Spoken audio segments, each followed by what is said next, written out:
Hello, ಎಲ್ಲರಿಗೂ ನಮಸ್ಕಾರ. ನಾನು ನಿಮ್ಮ ಕಾವ್ಯ. ವೆಲ್ಕಮ್ ಟು ಅಭಿವ್ಯಕ್ತಿ ಕಥಾಲೋಕ. ಮರಳಿ ಬರುವೆಯ ಕಥೆಯ 5ನೇ ಅಧ್ಯಾಯವನ್ನು ಶುರು ಮಾಡೋಣ. ಇದೇ ನಿಮ್ಮ ರೂಮ್. ನಾಳೆ ವಾರ್ಡನ್ ಮೇಡಮ್ ಬಂದು ಮೊದಲ ವರ್ಷದ ಹುಡುಗಿಯರಿಗೆ ಮೀಟಿಂಗ್ ಮಾಡ್ತಾರೆ.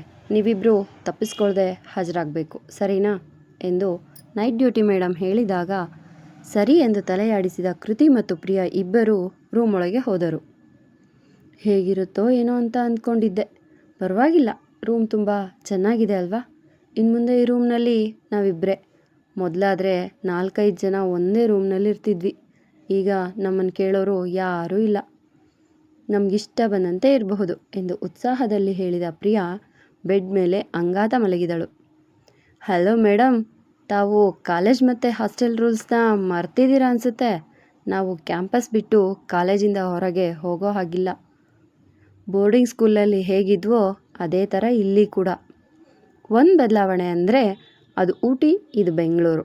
ಸರಿ ಬಾ, ಬಟ್ಟೆಗಳನ್ನು ಜೋಡಿಸಿಡೋಣ ಎಂದು ಹೇಳಿದ ಕೃತಿ ತನ್ನ 2 ಬ್ಯಾಗ್ಗಳನ್ನು ಓಪನ್ ಮಾಡಿ ಅಲ್ಲಿದ್ದ ಬಟ್ಟೆಗಳನ್ನು ಕಬೋರ್ಡ್ನಲ್ಲಿ ನೀಟಾಗಿ ಜೋಡಿಸಿ ತನ್ನ ಬೆಡ್ ಪಕ್ಕದ ಟೇಬಲ್ ಮೇಲೆ ಪುಸ್ತಕಗಳನ್ನಿಟ್ಟು ಮತ್ತೊಂದು ಬದಿಯಲ್ಲಿ ಬ್ಯಾಗ್ ಒಳಗಿದ್ದ ಫೋಟೋ ಫ್ರೇಮ್ನ ಜೋಪಾನವಾಗಿ ಇಟ್ಟಳು. ಆಂಟಿ ನೆನಪಾಗ್ತಿದ್ದಾರಾ? ಕೆನ್ನೆಯ ಮೇಲೆ ಕೈ ಇಟ್ಟು ಪ್ರಿಯಾ ಕೇಳಿದಳು. ಅವಳು ನೆನಪಾಗದ ದಿನ ಯಾವುದಿದೆ ಹೇಳು? ನನ್ನ ಜೊತೆ ಇಲ್ಲ ಅಂದರೂ ಕೂಡ ಫೋಟೋ ಮೂಲಕ ಅವಳು ಯಾವಾಗಲೂ ನನ್ನ ಜೊತೆ ಇರಲಿ ಅಂತಾನೇ ಕೇಳ್ಕೊಳ್ತೀನಿ ನಾನು. ಅದಕ್ಕೋಸ್ಕರನೇ ನಾನೆಲ್ಲೇ ಹೋದರೂ ಅವಳ ಜೊತೆಗಿರೋ ಈ ಫೋಟೋನ ತಗೊಂಡು ಹೋಗೋದು ಎಂದು ಭಾವುಕಳಾಗಿ ಹೇಳಿದಳು ಕೃತಿ. ಆಂಟಿ ನಿನ್ನಿಂದ ದೂರ ಇರೋದಕ್ಕೆ ಯಾವುದೋ ಮುಖ್ಯವಾದ ಕಾರಣ ಇದೆ ಅನಿಸುತ್ತೆ. ಇಲ್ದಿದ್ರೆ ಸ್ವಂತ ಮಗಳನ್ನು ಯಾಕೆ ದೂರ ಮಾಡ್ಕೊಳ್ತಾರೆ? ಅದು ಅಲ್ಲದೆ ನಾನು ಹುಟ್ಟಿದ ಊರನ್ನು ನನ್ನಮ್ಮ ಕೂಡ ಹೇಳಿಲ್ಲ. ಆ ಊರಲ್ಲಿ ಏನೋ ಸಮಸ್ಯೆ ಇದೆ. ನಾವಿನ್ನೂ ಚಿಕ್ಕವರು. ಎಜುಕೇಷನ್ ಮುಗಿಸಿ ಕೆಲಸ ತಗೊಂಡ ನಂತರ ಅಮ್ಮನಿಂದ ವಿಷಯ ತಿಳಿದು ಆ ಊರಿಗೆ ಹೋಗೋಣ. ಆಗ ಆಂಟಿನ ನಮ್ಮ ಜೊತೆ ಕರ್ಕೊಂಡು ಬರೋಣ, ಓಕೆನಾ ಎಂದು ಸಮಾಧಾನಿಸಿದಳು ಪ್ರಿಯಾ. ಆ ದಿನಕ್ಕೋಸ್ಕರನೇ ಕಾಯ್ತಿದ್ದೀನಿ ಪ್ರಿಯಾ. ಅಮ್ಮಮ್ಮ ಅಂದರೂ ಇನ್ನು 4-5 ವರ್ಷ ಅಷ್ಟೇ. ಆಮೇಲೆ ನಾನು, ನನ್ನಮ್ಮ, ಇಷ್ಟೇ ನನ್ನ ಪ್ರಪಂಚ. ಅವಳು ಯಾವ ಕೊಂಪೆ ಅಂತಿರುವ ಊರಲ್ಲಿದ್ದಾಳೋ ಏನೋ ಗೊತ್ತಿಲ್ಲ. ಆದರೆ ನಾನು ಅವಳಿಗೆ ಇಡೀ ಪ್ರಪಂಚನೇ ತೋರಿಸ್ತೀನಿ ಎಂದು ಖುಷಿಯಲ್ಲಿ ಹೇಳಿದ ಕೃತಿ ಟವೆಲ್ ಹಿಡಿದು ಸ್ನಾನಕ್ಕೆ ಹೋದಳು.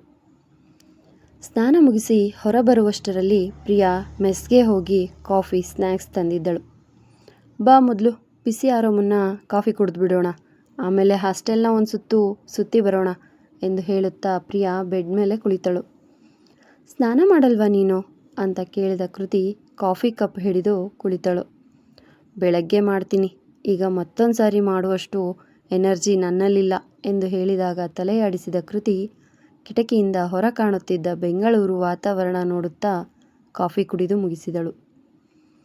ಏನಾಯಿತು, ಕಾಲ್ ರಿಸೀವ್ ಮಾಡಿದ್ನ ಅವನು?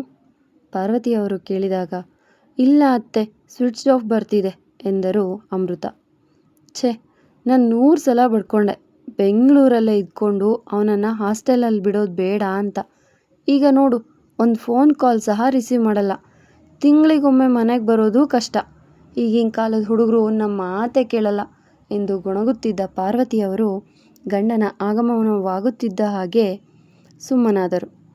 ಅದೇನದು, ಯಾವಾಗಲೂ ವಟ ವಟ ಅಂತಾನೆ ಇರ್ತೀಯ ಪಾರ್ವತಿ, ವಯಸ್ಸಿಗೆ ತಕ್ಕಂತೆ ಇರಬಾರ್ದಾ ನೀನು ಎಂದು ಗಂಭೀರವಾಗಿ ಹೇಳಿದಾಗ ಗಂಡನ ಮಾತಿಗೆ ಎದುರಾಡದ ಪಾರ್ವತಿಯವರು ಅಡುಗೆ ಮನೆಯೊಳಗೆ ಹೋದರು. ಮನೆ ಹೆಂಗಸರನ್ನು ಹದ್ದುಬಸ್ತಿನಲ್ಲಿ ಇಡಬೇಕು, ಇಲ್ಲವಾದರೆ ತಲೆ ಮೇಲೆ ಕೂರೋಕೆ ಬರ್ತಾರೆ ಎಂದು ಹೇಳಿದ 80ರ ವಯಸ್ಸಿನ ಮಹಾದೇವ್ ವಸಿಷ್ಠ ಅವರು ಈಗಲೂ ಮನೆಯ ಮೇಲಿನ ಯಜಮಾನಿಕೆಯ ಹಿಡಿತವನ್ನು ಹಿಡಿದಿಟ್ಟುಕೊಂಡಿದ್ದರು. ಮನೆಯಲ್ಲಿರುವ ತಮ್ಮ ಆಫೀಸ್ ರೂಮ್ಗೆ ಹೋದವರು ವ್ಯವಹಾರದ ಫೈಲ್ಗಳನ್ನು ನೋಡುತ್ತಾ ಕೂತಿದ್ದಾಗ ಗಾಬರಿಯಲ್ಲಿ ಬಂದ ಅನಂತ್ ತಂದೆಯ ಮುಂದೆ ತಮ್ಮ ಮೊಬೈಲ್ನಲ್ಲಿ ವಿಡಿಯೋವೊಂದನ್ನು ಹಿಡಿದು ವಿಡಿಯೋ ರೆಕಾರ್ಡ್ ಮಾಡಿಕೊಂಡು ಮ್ಯಾನೇಜರ್ನ ಹೆದರಿಸ್ತಿದ್ದಾಳೆ. ಕಾಲೇಜಿಗೆ ಸೇರಿ 3 ವರ್ಷ ಕೂಡ ಆಗಿಲ್ಲ, ಆಗಲೇ ಇಷ್ಟು ಧೈರ್ಯ ಬಂದಿದೆ. ನನಗಂತೂ ಏನು ಮಾಡಬೇಕು ಅಂತ ಗೊತ್ತಾಗ್ತಾ ಇಲ್ಲ. ಇದೇನಾದರೂ ಹೊರಗಡೆ ಲೀಕ್ ಆದರೆ ನಮ್ಮ ಕಂಪನಿ ಹಾಗೂ ನಮ್ಮ ಸಂಸ್ಥೆಗೆ ಇರುವ ಹೆಸರು ಒಂದೇ ದಿನದಲ್ಲಿ ಹಾಳಾಗಿ ಹೋಗುತ್ತೆ. 5 ಕೋಟಿ ಬೇಡಿಕೆ ಮುಂದೆ ಇಟ್ಟಿದ್ದಾಳೆ, ಅದು ಕೂಡ ಇವತ್ತು ರಾತ್ರಿ ಒಳಗೆ ಕೊಡಬೇಕತ್ತೆ ಎಂದು ಟೆನ್ಷನ್ನಲ್ಲಿ ಹೇಳಿದರು. ಸರಿ ಆಯಿತು, 5 ಕೋಟಿ ಅಷ್ಟೇ ತಾನೇ, ನಮ್ಮ ಇಡೀ ಆಸ್ತಿಯಲ್ಲಿ ಒಂದು ಹನಿ ನೀರನ್ನು ಕೊಟ್ಟ ಹಾಗೆ ಆಯಿತು. ನನ್ನ ಕಬೋರ್ಡ್ ಓಪನ್ ಮಾಡು ಎಂದು ಮಹದೇವ್ ವಸಿಷ್ಠ ಅವರು ಗಂಭೀರವಾಗಿ ಹೇಳಿದಾಗ ತಂದೆಯತ್ತ ಗೊಂದಲದಲ್ಲಿ ನೋಡಿದ ಅನಂತ್ ಅವರು ತಂದೆ ಮತ್ತೊಮ್ಮೆ ಕಣ್ಣಲ್ಲೇ ಆಜ್ಞೆ ಮಾಡಿದಾಗ ಕಬೋರ್ಡ್ ತೆಗೆದರು.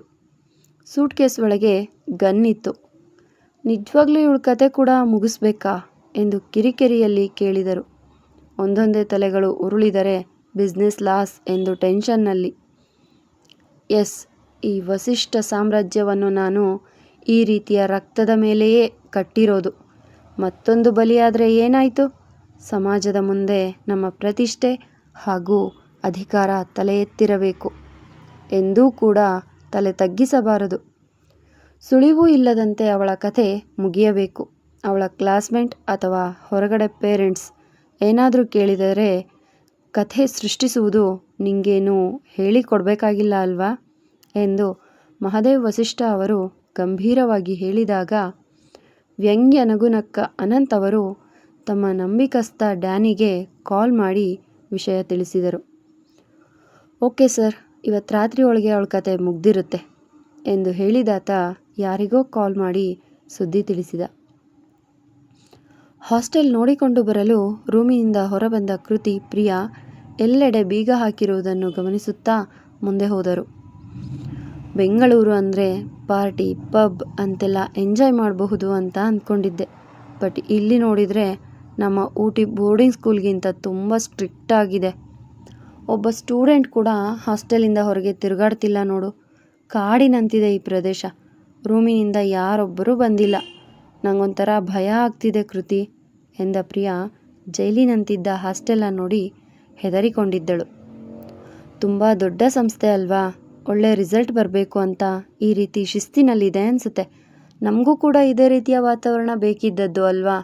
ಸುಮ್ಮನೆ ಹೆದರ್ಕೊಳ್ತಿದ್ಯಾ ನೀನು? May be college and hostel rules and regulations ಆ ರೀತಿ ಇರಬಹುದು ಅನಿಸುತ್ತೆ. ನಾಳೆ ವಾರ್ಡನ್ ಮ್ಯಾಮ್ ಕ್ಲಾಸ್ ತಗೋತಾರೆ ಅಲ್ವಾ, ಆಗ ತಿಳಿಯುತ್ತೆ. ಸರಿ ನಡಿ, ನಮ್ಮ ರೂಮಿಗೆ ಹೋಗೋಣ, ಇಲ್ಲೇನು ನೋಡೋ ಅಂಥದ್ದಿಲ್ಲ ಎಂದು ಹೇಳಿದ ಕೃತಿ ತನಗೆ ಡಿಕ್ಕಿ ಹೊಡೆದುಕೊಂಡು ಓಡಿದ ಹುಡುಗಿಯತ್ತ ಕೋಪದಲ್ಲಿ ನೋಡುತ್ತಾ, ಎಕ್ಸ್ಕ್ಯೂಸ್ ಮೀ, ಡಿಕ್ಕಿ ಹೊಡೆದು ಏನು ಹಾಗೇ ಇಲ್ಲ ಅನ್ನೋ ಹಾಗೆ ಓಡ್ತಾ ಇದ್ದೀರಲ್ಲ, ಒಂದು ಸಾರಿ ಕೇಳಬೇಕು ಅನ್ನೋ ಸೆನ್ಸ್ ಇಲ್ವಾ ನಿಮಗೆ ಎಂದು ಕೂಗಿದಳು. ಕ್ಷಮೆನಾ? ಅದು ಈ ಲಯ ಕೇಳ್ತಾಳೆ ಅಂತ ಊಹಿಸ್ಕೊಂಡ್ರೆ ಅದು ನಿನ್ನ ಭ್ರಮೆ. ಫಸ್ಟ್ ಇಯರ್ ಸ್ಟೂಡೆಂಟಾ? ಬಾಯಿ ಮುಚ್ಕೊಂಡು ರೂಮ್ ಸೇರ್ಕೊ, ಇಲ್ಲವಾದರೆ ನಿನ್ನ ಕತೆ ಇವತ್ತೇ ಮುಗಿಯುತ್ತೆ ಎಂದು ತೋರು ಬೆರಳನ್ನು ತೋರಿಸಿ ಹೇಳಿದವಳು ಲಿಫ್ಟ್ ಮೂಲಕ ಕೆಳಗಿನ ಫ್ಲೋರ್ಗೆ ಹೋದರೆ ಅವಳ ನಡೆಯಿಂದ ಕೋಪಗೊಂಡ ಕೃತಿ ಅವಳನ್ನೇ ಹಿಂಬಾಲಿಸಿದಳು. ಕೃತಿ, ಎಲ್ಲೋಗ್ತಾ ಇದೆಯಾ? ನಿಂತ್ಕೋ, ಲಿಫ್ಟ್ ಕ್ಲೋಸ್ ಆಗಿದೆ ಎಂದು ಪ್ರಿಯಾ ಕರೆಯುತ್ತಿದ್ದರೂ ಕೂಡ ವೇಗವಾಗಿ ಮೆಟ್ಟಿಲುಗಳನ್ನು ಇಳಿಯುವ ಕೃತಿ ಮೊದಲ ಫ್ಲೋರ್ಗೆ ಬಂದಿದ್ದಳು. ಆ ಫ್ಲೋರ್ನಲ್ಲಿ ಎಂಟ್ರೆನ್ಸ್ ಮಾಡಿಕೊಳ್ಳುವ ಸ್ಟಾಫ್ ಹಾಗೂ ಗೇಟ್ ಇಂದ ಹೊರಗಿರುವ ಇಬ್ಬರು ವಾಚ್ಮ್ಯಾನ್ ಬಿಟ್ಟರೆ ಒಂದು ನೊಣವೂ ಸಹ ಇರಲಿಲ್ಲ. ಸ್ಟಾಪ್ ಹತ್ತಿರ ಐಡಿ ತೋರಿಸಿ ಏನೋ ಮಾತನಾಡಿದ ಲಯ ಗೇಟಿಂದ ಹೊರ ಓಡಿದರೆ ಕೃತಿ ಕೂಡ ಅವಳ ಹಿಂದೆಯೇ ಹೋಗುತ್ತಿದ್ದಳು. ಹೇ ಯು, ಎಲ್ಲಿ ಹೋಗ್ತಾ ಇದೆಯಾ? ಟೈಮ್ ಎಷ್ಟು ಇವಾಗ ಅಂತ ಗೊತ್ತಿದೆಯಾ? ಯಾವ ಇಯರ್ ನೀನು? ಯಾವ ರೂಮ್ ಎಂದು ಎಂಟ್ರೆನ್ಸ್ ಮಾಡಿಕೊಳ್ಳುತ್ತಿದ್ದ ಸ್ಟಾಪ್ ಕೃತಿಯ ಕೈ ಹಿಡಿದು ಕೇಳಿದಳು. ನಾನು ಫಸ್ಟ್ ಇಯರ್ ಮೆಡಿಕಲ್ ಸ್ಟೂಡೆಂಟ್, ಅಲ್ಲಿ ಹೋಗ್ತಿದ್ದಾರಲ್ಲ ಅವ್ರ ಹತ್ರ ಸಾರಿ ಕೇಳಿಸ್ಬೇಕಾಗಿತ್ತು, ಹಾಗಾಗಿ ಹೋಗ್ತಿದ್ದೆ ಎಂದು ಶಾಂತ ರೀತಿಯಲ್ಲಿಯೇ ಹೇಳಿದಳು. ಅವಳ ಹತ್ರ ಕ್ಷಮೆನಾ? ನಾಳೆ ಅವಳು ವಾಪಸ್ ಬಂದ ನಂತರ ಕೇಳುವಂತೆ. ಈ ಟೈಮ್ನಲ್ಲಿ ಇಲ್ಲಿ ಯಾರೂ ಓಡಾಡೋ ಹಾಗಿಲ್ಲ. ಫಸ್ಟ್ ಇಯರ್ ಅಂತ ಹೇಳ್ದೆ ಅಲ್ವಾ, ನಾಳೆ ವಾರ್ಡನ್ ಮ್ಯಾಮ್ ಕ್ಲಾಸ್ ತೆಗೆದುಕೊಂಡ ನಂತರ ಇಲ್ಲಿನ ರೂಲ್ಸ್ ಆ್ಯಂಡ್ ರೆಗ್ಯುಲೇಷನ್ ಬಗ್ಗೆ ತಿಳಿಯುತ್ತೆ. ತಿರುಗಿ ನೋಡದೆ ಒಳಗೆ ಹೋಗು ಎಂದು ಹೇಳಿದಾಗ ಒಮ್ಮೆ ಹಿಂದೆ ತಿರುಗಿ ನೋಡಿದ ಕೃತಿ ತನಗೆ ಡಿಕ್ಕಿ ಹೊಡೆದು ಹೋದ ಹುಡುಗಿ ಕಾರ್ ಹತ್ತಿದ್ದನ್ನು ಗಮನಿಸಿ ಕೋಪದಲ್ಲಿಯೇ ತಾನಿರುವ ಫ್ಲೋರ್ ಕಡೆ ಹೋಗುವಳು. ಏನಾಯಿತು ಸ್ವಾತಿ, ಕೇಳಿದ್ಲಾ ಆ ಹುಡುಗಿ ಎಂದಳು ಪ್ರಿಯಾ. ನೋ, ಜಸ್ಟ್ ಮಿಸ್, ಕೈಗೆ ಸಿಗಲಿಲ್ಲ. ನಾಳೆ ಬರ್ತಾರಲ್ಲ ಆಗ ಸಾರಿ ಕೇಳಿಸ್ದೆ ಈ ಕೃತಿ ಬಿಡೋಳಲ್ಲ. ಆಕೆಯನ್ನು ನೋಡಿದರೆ ಫಸ್ಟ್ ಇಯರ್ ಸ್ಟೂಡೆಂಟ್ ಅಲ್ಲ ಅನಿಸುತ್ತೆ, ಮೇ ಬಿ ಸೀನಿಯರ್ ಇರಬಹುದು. ಎಷ್ಟು ಅನ್ಕಲ್ಚರ್ಡ್ ಆಕೆ. ಡಿಕ್ಕಿ ಹೊಡೆದು ಸಾರಿ ಕೇಳದೆ ನಾನು ಯಾಕೆ ಕೇಳಬೇಕು ಅಂತ ನನ್ನ ಹತ್ರನೇ ಕೊಬ್ಬು ತೋರಿಸ್ತಾಳೆ. ನಾಳೆ ಕೃತಿ ಯಾರು ಅಂತ ತೋರಿಸ್ತೀನಿ ಎಂದು ಹೇಳಿಕೊಂಡ ಕೃತಿ ಮಲಗಿದರೆ ಅತ್ತ ಇವಳಿಗೆ ಡಿಕ್ಕಿ ಹೊಡೆದು ಹೋಗಿದ್ದ ಹುಡುಗಿ ಕಾಡಿನಲ್ಲಿ ಹೆಣವಾಗಿದ್ದಳು. ಅಂದು ಕಾಲೇಜಿನ ಮೊದಲ ದಿನ. ಬೆಳಗ್ಗೆ ಬೇಗನೆ ಎದ್ದು ತಯಾರಾದ ಕೃತಿ ಹಾಗೂ ಪ್ರಿಯಾ ತಿಂಡಿ ಮುಗಿಸಿ ಕಾಲೇಜಿನ ಕಡೆಗೆ ಹೋದರು. ಇಂದು ಎಲ್ಲ ಫಸ್ಟ್ ಇಯರ್ ಕೋರ್ಸ್ ಸ್ಟೂಡೆಂಟ್ಗಳ ಮೊದಲ ದಿನವಾಗಿದ್ದ ಕಾರಣ ಕಾಲೇಜಿನ ಸೀನಿಯರ್ಸ್ಗಳು ಅವರನ್ನೆಲ್ಲ ರ್ಯಾಗಿಂಗ್ ಮಾಡಲು ತುದಿಗಾಲಲ್ಲಿ ನಿಂತಿದ್ದರು. ಕೆಲವೊಂದು ಕಡೆ ರ್ಯಾಗಿಂಗ್ ಬ್ಯಾನ್ ಆಗಿದ್ದರೂ ಕೂಡ ವಸಿಷ್ಠ ಮಹಾವಿದ್ಯಾಲಯದಲ್ಲಿ ಅದು ನಿರಂತರವಾಗಿ ನಡೆಯುತ್ತಿತ್ತು. ವಸಿಷ್ಠ ಗ್ರೂಪ್ ಆಫ್ ಕಾಲೇಜ್ 100 ಎಕರೆಯ ಜಾಗದಲ್ಲಿ ತಲೆ ಎತ್ತಿ ನಿಂತಿತ್ತು. ಬೆಂಗಳೂರು ಸಿಟಿಯಿಂದ ಹೊರಗಿರುವ college, hostel, restaurant, resort, mall ಎಲ್ಲವನ್ನೂ ಒಳಗೊಂಡಿತ್ತು. ಮಧ್ಯಭಾಗದಲ್ಲಿ ಕಾಲೇಜ್ ಇದ್ದರೆ ಸ್ವಲ್ಪ ಮುಂದಕ್ಕೆ ಅಪಾರ್ಟ್ಮೆಂಟ್ ರೀತಿ ಇರುವ ಹಾಸ್ಟೆಲ್ಗಳು, ಕ್ವಾರ್ಟರ್ಸ್ಗಳು, ಸ್ಪೋರ್ಟ್ಸ್ ಗ್ರೌಂಡ್ ಎಲ್ಲವೂ ಇದ್ದವು. ಹುಡುಗರ ಹಾಸ್ಟೆಲಲ್ಲಿ ಓದುತ್ತಿರುವ ಪ್ರತಿಯೊಬ್ಬ ಮಕ್ಕಳೂ ಕೂಡ ದೊಡ್ಡ ದೊಡ್ಡ ಶ್ರೀಮಂತರ ಮಕ್ಕಳಾದ ಕಾರಣ ಲಕ್ಸುರಿ ವಸ್ತುಗಳೇ ಅಲ್ಲಿ ತುಂಬಿದ್ದವು. ಇವರಿಗೆ ಹೋಲಿಸಿಕೊಂಡರೆ ಹುಡುಗಿಯರ ಹಾಸ್ಟೆಲ್ ಸಹಜವಾಗಿದ್ದವು. ಹುಡುಗರ ಹಾಸ್ಟೆಲ್ ಪಕ್ಕದಲ್ಲಿ ಶ್ವೇತ ಬಣ್ಣದ ಪುಟ್ಟ ಬಂಗಲೆಯಂತಿದ್ದ ಮನೆಯೊಂದಿತ್ತು. ಸುತ್ತಲೂ ಗಾರ್ಡನ್, ಮಧ್ಯದಲ್ಲಿ ಆ ಪುಟ್ಟ ಬಂಗಲೆ ನೋಡಲು ಬಲು ಸುಂದರವಾಗಿ ಕಾಣಿಸುತ್ತಿತ್ತು. ಆ ಪುಟ್ಟ ಮನೆಯನ್ನು ಕಾವಲು ಕಾಯಲು 2 ವಾಚ್ಮ್ಯಾನ್, ಗಾರ್ಡನ್ ನೋಡಿಕೊಳ್ಳಲು, ಅಡುಗೆ ಕೆಲಸ ಮಾಡಲು ಹಾಗೂ ಆ ಪುಟ್ಟ ಬಂಗಲೆಯನ್ನು ಮೇಂಟೈನ್ ಮಾಡಲು ಒಟ್ಟು 3 ಜನ ಕೆಲಸಗಾರರು ಅಲ್ಲಿದ್ದರು. ನೀವೆಲ್ಲ ಗೆಸ್ ಮಾಡುತ್ತಿರುವುದು ಸರಿಯಾಗಿದೆ. ಆ ಪುಟ್ಟ ಬಂಗಲೆಯಲ್ಲಿರುವುದು ವಸಿಷ್ಠ ಮನೆತನದ ರಾಜಕುಮಾರ ಅಭಿರಾಮ್ ವಸಿಷ್ಠ. ಬೆಂಗಳೂರಿನಲ್ಲಿದ್ದುಕೊಂಡೇ ಚಿಕ್ಕ ವಯಸ್ಸಿನಿಂದ ಮನೆಯವರಿಂದ ದೂರವಾಗಿ ಬೆಳೆಯುತ್ತಿರುವವನಿಗೆ ಕುಟುಂಬದ ಒಡನಾಟ ಅಷ್ಟೊಂದಿಲ್ಲ. ಅವನು ಹೆಚ್ಚಾಗಿ ಬೆರೆಯುವುದು ಅವನ ತಂದೆ ಹಾಗೂ ತಾತನೊಟ್ಟಿಗೆ ಮಾತ್ರ. ಅವರ ಮನೆಯಲ್ಲಿ ಗಂಡಸರದ್ದೇ ಯಜಮಾನಿಕೆ, ಹೆಂಗಸರದ್ದೇನಿದ್ದು ಅಡುಗೆ ಮನೆ ಮಾತ್ರ ಸೀಮಿತ ಎನ್ನುವುದು ಅವನ ಅಭಿಪ್ರಾಯ. ಅದು ಕೇವಲ ಅವನದ್ದು ಮಾತ್ರ ಅಲ್ಲ, ಅವನ ಮನೆತನದವರದ್ದೇ. 9 ಗಂಟೆಯಾದರೂ ಅವನಿಗೆ ಎಚ್ಚರವಾಗಿರಲಿಲ್ಲ. ಕಿಂಗ್ ಸೈಜ್ ಬೆಡ್ ಮೇಲೆ ರಾಜನಂತೆ ಮಲಗಿದ್ದವನಿಗೆ ಅಲಾರಾಮ್ ಸದ್ದು ಡಿಸ್ಟರ್ಬ್ ಮಾಡಿತು. ವೆಂಕಿ ಕೂಗಿದವನ ಧ್ವನಿಗೆ ಅಡುಗೆ ಮನೆಯಲ್ಲಿದ್ದ ಅಡುಗೆ ಕೆಲಸದವ ಓಡು ನಡಿಗೆಯಲ್ಲಿ ಕೋಣೆಗೆ ಬಂದವನು ಕೂಗುತ್ತಿದ್ದ ಅಲಾರಾಮ್ನ ಆಫ್ ಮಾಡಿದ್ದ. ಅಲಾರಾಮ್ ಆಫ್ ಆಗುತ್ತಿದ್ದ ಹಾಗೆ ಮೆಲ್ಲಗೆ ಕಣ್ಬಿಟ್ಟವನ ಕಣ್ಣೆದುರಿಗೆ ಮಹಾದೇವ್ ವಸಿಷ್ಠ ಹಾಗೂ ಅನಂತ್ ವಸಿಷ್ಠ ಅವರ ಮಧ್ಯದಲ್ಲಿ ನಿಂತಿದ್ದ ಅವನದ್ದೇ ಫೋಟೋ ಕಂಡಿತ್ತು. Good morning dad and good morning ಅಜ್ಜ ಎಂದು ಫೋಟೋಗೆ ನೋಡುತ್ತಾ ಹೇಳಿದವನು ಹಾಸಿಗೆ ಮೇಲಿಂದ ಕೆಳಗಿಳಿದಾಗ ಅವನು ತೊಡುವ ಚಪ್ಪಲಿಯನ್ನು ಕೆಳಗಿಟ್ಟ ವೆಂಕಿ ಅವನ ಕೈಗೆ ಮೊಬೈಲ್ ಕೊಡುವನು. ಗುಡ್ ಮಾರ್ನಿಂಗ್ ಮೈ ಸನ್, ಈಗ ತಾನೇ ಎಚ್ಚರವಾಗಿದೆಯಾ ಅಂತ ಗೊತ್ತು ನನಗೆ. ಫ್ರೆಶಪ್ ಆಗಿ ನಿನ್ನ ವರ್ಕೌಟ್ ಮುಗಿಸಿ ಬೇಗ ರೆಡಿಯಾಗಿ ಕಾಲೇಜ್ ಕಡೆ ಹೋಗು. ಇವತ್ತು ನಿನ್ನ BBM ಸೆಕೆಂಡ್ ಇಯರ್ನ ಮೊದಲ ದಿನ. All the best for your first day ಎಂದು ಅತ್ತಲಿಂದ ಅನಂತ್ ವಸಿಷ್ಠ ಹೇಳಿದರು. Very good morning dad, okay bye ಎಂದು ಕಾಲ್ ಕಟ್ ಮಾಡಿದವನು ವಾಶ್ರೂಮ್ನತ್ತ ಹೋಗಿದ್ದ. ತಂದೆ ಹಾಗೂ ಮಗನ ನಡುವೆ ಇಷ್ಟೇ ಮಾತುಕತೆಯಾಗುವುದು ಪ್ರತಿದಿನ. ತಾಯಿಯೊಟ್ಟಿಗೆ ಅಜ್ಜಿಯೊಟ್ಟಿಗೆ ಮಾತನಾಡಿ ಎಷ್ಟೋ ತಿಂಗಳುಗಳು ಕಳೆದಿವೆ. ಇನ್ನು ಚಿಕ್ಕಪ್ಪ ಚಿಕ್ಕಮ್ಮನ ಬಗ್ಗೆ ಕೇಳಲೇಬೇಡಿ. ಅವರು ಕಾಲ್ ಮಾಡಿದರೂ ಇವನು ರಿಸೀವ್ ಮಾಡುವುದಿಲ್ಲ. ಎಲ್ಲೋ ವರ್ಷಕ್ಕೊಂದು ಬಾರಿಯೋ ಇಲ್ಲ ತಿಂಗಳಿಗೊಂದು ಬಾರಿಯೋ ಅವನು ಮನೆಗೆ ಹೋಗುವುದು. ಮನಸ್ಸಿಲ್ಲ ಅಂದರೆ ಅತ್ತ ಕಡೆ ಸುಳಿಯುವುದೇ ಇಲ್ಲ. ವರ್ಕೌಟ್ ಮುಗಿಸಿ ಕಾಲೇಜಿಗೆ ರೆಡಿಯಾಗಿ ಡೈನಿಂಗ್ ಹಾಲ್ಗೆ ಬಂದಾಗ ಅವನ ಬ್ರೇಕ್ಫಾಸ್ಟ್ ಮುಂದಿತ್ತು.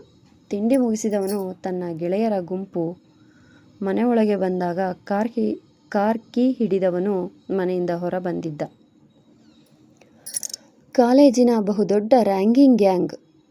ಆ ಗುಂಪಿನ ನಾಯಕನೇ ನಮ್ಮ ಕಥಾನಾಯಕ ಅಭಿರಾಮ್ ವಸಿಷ್ಠ. ಸ್ಟೂಡೆಂಟಿಂದ ಹಿಡಿದು ಪ್ರಿನ್ಸಿಪಾಲ್ ತನಕ ಎಲ್ರಿಗೂ ಕಾಟ ಕೊಡುವ ಅಭಿರಾಮ್ ವಸಿಷ್ಠನಿಗೆ ಅವರೆಲ್ಲರ ಕಣ್ಣುಗಳಲ್ಲಿ ತನ್ನ ಬಗ್ಗೆ ಭಯ ಕಾಣುವುದೆಂದರೆ ಬಹಳವೇ ಇಷ್ಟ. ಇಡೀ ಕಾಲೇಜೇ ಅವನದ್ದಾದ ಕಾರಣ ಯಾರೊಬ್ಬರೂ ಅವನೆದುರು ಉಸಿರೆತ್ತುತ್ತಿರಲಿಲ್ಲ. ಫೆರಾರಿ ಕಾರ್ನಲ್ಲಿ ಮಾಸ್ ಆಗಿ ಎಂಟ್ರಿ ಕೊಟ್ಟವನು ಕಾರಿಂದ ಇಳಿಯುತ್ತಿದ್ದರೆ ಸುತ್ತಲೂ ನೆರೆದಿದ್ದ ಹುಡುಗಿಯರೆಲ್ಲ ಪ್ರತಿದಿನ ಅವನ ದರ್ಶನಕ್ಕಾಗಿ ಕಾಯುತ್ತಿದ್ದರು. ವಸಿಷ್ಠ ಬಂದ, ಅಭಿ ಬಂದ. ಓ ಮೈ ಗಾಡ್, ಅವನ ಕಾರ್ ಫೆರಾರಿ ಎಷ್ಟು ಚೆನ್ನಾಗಿದೆ. ರೇಸ್ನಲ್ಲಿ ಅವನನ್ನು ಮೀರಿಸೋರು ಯಾರೂ ಹುಟ್ಟೇ ಇಲ್ಲ. Oh my god, dream boy, hot chocolate boy, handsome ಎಂದು ಪ್ರತಿಯೊಬ್ಬ ಹುಡುಗಿಯರ ಬಾಯಲ್ಲೂ ಅವನದ್ದೇ ಗುಣಗಾನವಿತ್ತು. ಕಾರಿಂದ ಇಳಿದವನು ಕಾರ್ ಕೀ ಗೆಳೆಯನತ್ತ ಎಸೆದು ಸ್ಟೈಲಾಗಿ ನಡೆದು ಬರುತ್ತಿದ್ದರೆ ಮೊದಲ ವರ್ಷದವರೆಲ್ಲ ಯಾರಪ್ಪ ಇವನು ಎನ್ನುವಂತೆ ನೋಡುತ್ತಿದ್ದರು. ಯಾರವನು ಎಂದು ಒಂದು ಹುಡುಗಿ ಕೇಳಿತು. ಅದೇ ಅವಳು ಮಾಡಿದ ತಪ್ಪು. ಯಾರವನ? ಇಡೀ ಕಾಲೇಜೇ ಅವನದ್ದು. ವಸಿಷ್ಠ ಗ್ರೂಪ್ ಆಫ್ ಕಂಪನಿ ಹಾಗೂ ಸಂಸ್ಥೆಗಳ ಮುಂದಿನ ವಾರಸ್ದಾರ ಅಭಿರಾಮ್ ವಸಿಷ್ಠ ಎಂದು ಆಕೆಯ ಪಕ್ಕದಲ್ಲಿದ್ದವರೆಲ್ಲ ಹೇಳಿದ್ದರು. ಅವರ ಮುಂದೆಯೇ ಹಾದು ಹೋದವ ತನ್ನ ಜಾಗದಲ್ಲಿ ಹೋಗಿ ಕುಳಿತವನು ಗೆಳೆಯನಿಗೆ ಆ ಹುಡುಗಿಯನ್ನು ಕರೆದುಕೊಂಡು ಬರಲು ತಿಳಿಸಿದ. ಫಸ್ಟ್ ಇಯರಾ? ತನ್ನ ಮುಂದೆ ನಿಂತಿದ್ದ ಹುಡುಗಿಯನ್ನು ಕಂಡು ಕೇಳಿದ. ಎಸ್ ಸರ್ ಎಂದು ಆ ಹುಡುಗಿ ತಲೆ ತಗ್ಗಿಸಿ ಹೇಳಿದಾಗ ತನ್ನ ಕೂಲಿಂಗ್ ಗ್ಲಾಸ್ ತೆಗೆದು ಅವಳನ್ನೇ ವ್ಯಂಗ್ಯವಾಗಿ ನೋಡಿದನು. ನಾನು ಯಾರು ಅನ್ನೋದನ್ನೂ ತಿಳಿಯದೆ ಕಾಲೇಜ್ಗೆ ಸೇರಿದೀಯಾ? ಗ್ರೇಟ್. ಸೊ ನಿಂಗೇನಾದರೂ ಗಿಫ್ಟ್ ಕೊಡಬೇಕು ಎಂದು ಹೇಳಿದವ ಗೆಳೆಯ ತಂದುಕೊಟ್ಟ ನೀರಿನ ಪೈಪ್ ಹಿಡಿದು ಆ ಹುಡುಗಿ ಮೇಲೆ ನೀರು ಹಾಕಲು ಅವನ ಗೆಳೆಯರು ಕೂಡ ಬಕೆಟ್ಗಳಲ್ಲಿ ನೀರು ತಂದು ಅವಳ ಮೇಲೆ ಎರಚಲಾರಂಭಿಸಿದರು. ಹೆದರಿದ ಆ ಹುಡುಗಿ ಅಳಲು ಶುರು ಮಾಡಿದಳು. ಸುತ್ತಲೂ ನೋಡುತ್ತಾ ನಿಂತಿದ್ದವರು ಮಜಾ ತೆಗೆದುಕೊಳ್ಳುತ್ತಿದ್ದರು. ಅಯ್ಯೋ ಅಮ್ಮ ಕಾಪಾಡಿ ಎಂದು ಆ ಹುಡುಗಿ ಗಡಗಡನೆ ನಡುಗುತ್ತಾ ಅಲ್ಲಿಂದ ಓಡಿದರೆ ಕೇಕೆ ಹಾಕುತ್ತಾ ಎಲ್ಲರೂ ಅವಳನ್ನು ಹಿಂಬಾಲಿಸಿದರು. ಮುಂದುವರಿಯುವುದು. ನಿಮ್ಮ ಅನಿಸಿಕೆ ಅಭಿಪ್ರಾಯಗಳನ್ನು ಕಮೆಂಟ್ ಮೂಲಕ ತಿಳಿಸಿ. ಧನ್ಯವಾದಗಳು.